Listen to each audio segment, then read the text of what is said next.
So as you can see, there are 4 masters, which are the masons. 1 laborer on the far side mixing. See, he's adding the water, mixing it. The other guy on the far side, the master as well, so I think he's probably got 5, but here he's doing the block work. And there's 2 people bringing the blocks, as you can see from that.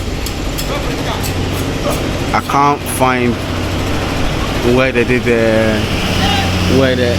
see, look here, they had some cement bags here, so what I should have done was empty it. I saw it on Saturday, but yeah.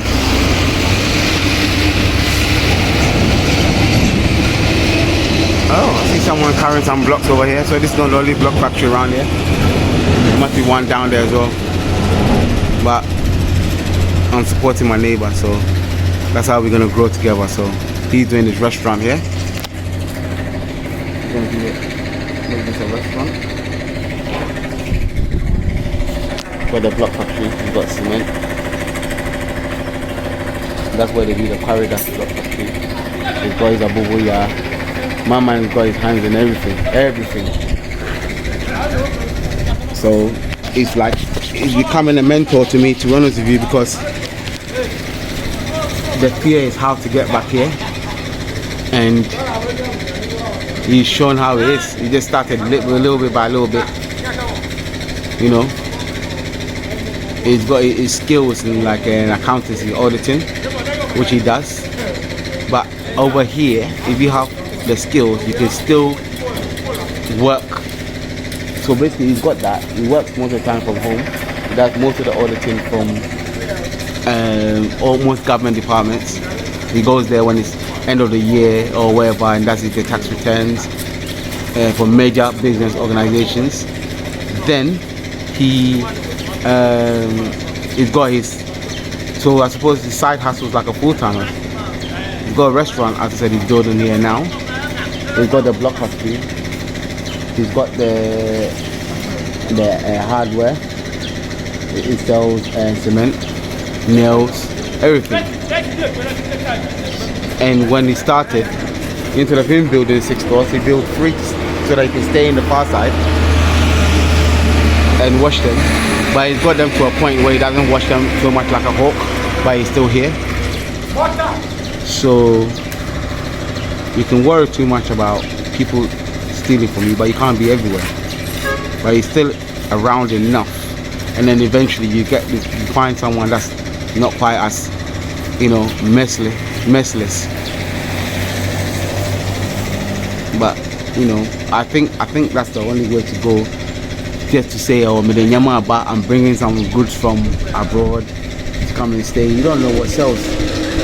You bring 3-inch nails, they'll tell you they need 3.5 inches, but you're not here to know. So that's the method in which you have to kind of, you know, move here. That's the method you have to move here, like bit by bit. Now, having stayed for a few months now, there's a few things you can tell hardware works, but depending on the work around, you know, people building around. So depending on the work around, then you kind of know what kind of there's a demand for. The guys in here, you have to kind of be prepared to shake hands and bust jokes, and you know, and there's a way of talking as well. You know, we went to go and bargain for my friend's coffee yesterday, and we went with one neighbor, and the way he spoke to them and the way he got a deal, I thought, wow. Hey, blah blah, and joke, and that's it. They ended up becoming friends, and then end up, you know, having way reduction. I've just done a funeral a couple months ago, and I thought I had a deal. There's no way I had a deal. So eventually, when you start staying here, you get to learn how to even talk. You know, when I negotiate and I think I negotiate hard, someone comes in even harder. So you gotta have a bit of like friendly banter around you, chat the language, you know, stop calculating the thing into pounds or to euros first and think, oh, it's nothing, because it's still money. Every single amount of money that you think goes to waste or you let go to waste is extra work that you have to do, even if you're a millionaire. So you gotta think it's at your detriment. Even if you got so much money here and you think it's nothing, when you go back or when you have to do a business to work, that's your soul that you're trading. You're trading your soul so that you can give it away in the back end. So why don't you keep that money and then kind of use it for charity if you need to, you know? That's how you kind of have to start living here bit by bit. I think I need to do a podcast coming soon. You know, the things I'm learning and stuff, I'm gonna start going around the whole country.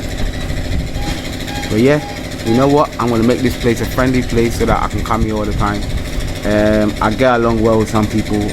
Some people, there's someone here that I don't know, for some reason just don't seem to. I haven't done nothing wrong to them, but you know what? I haven't done nothing wrong. And as you're being nice, I said you sound like it's like Jimmy. But just be consistent anyway. You know, eventually people will see that how you are. But yeah, I've put the plastic at the bottom. They tell me this place is not waterlogged, and then in the same breath, the conversation was, oh, all the water streams are starting to go through different areas because people are blocking it. Yeah, people will block the road eventually. What I've decided to do with this land, I'm gonna grow food plants, moringa, orange, neem tree. There's a video here that I'm gonna post of that my brother, someone was just taking the leaves here, and it was meant to be for a sick father. So I'm telling you, there's so much, and there's trees over here as well. There's an orphanage just around the corner that come to cut it last time to use it. So we're surrounded by medicine that we don't even know, and that's why I post once in a while a few medicinal plants here. There's an allergy here as well that seems to know about it as well. So I'm going to be interviewing a bit more as well to kind of show the benefits as well. But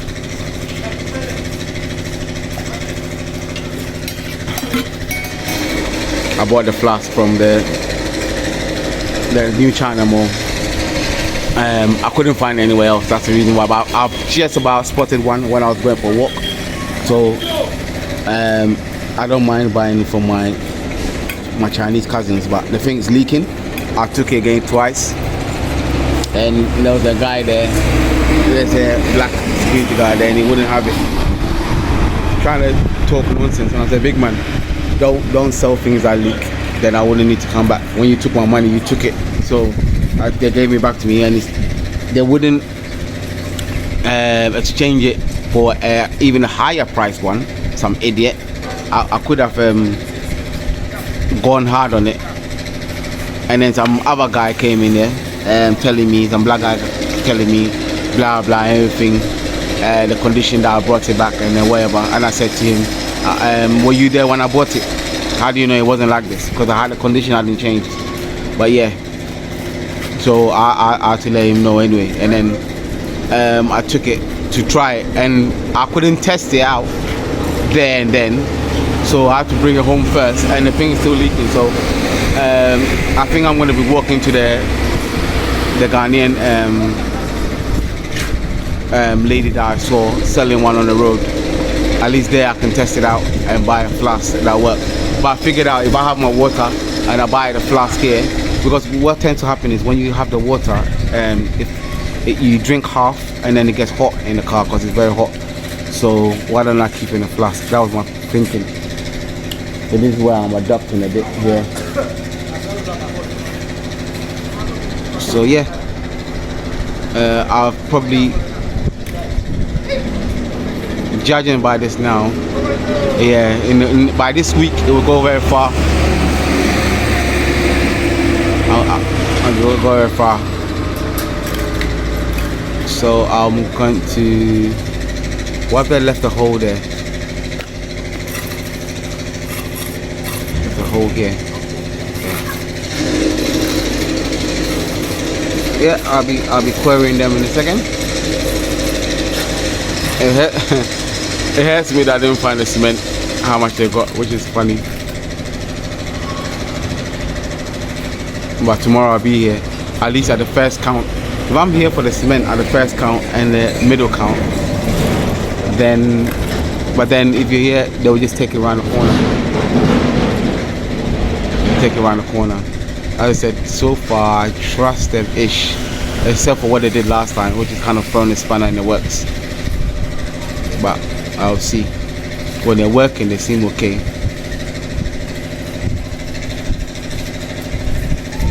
Well, yeah, put it down proofing here. As I said, news paint store. I should have taken a picture, but it's similar to the one I shown in the video.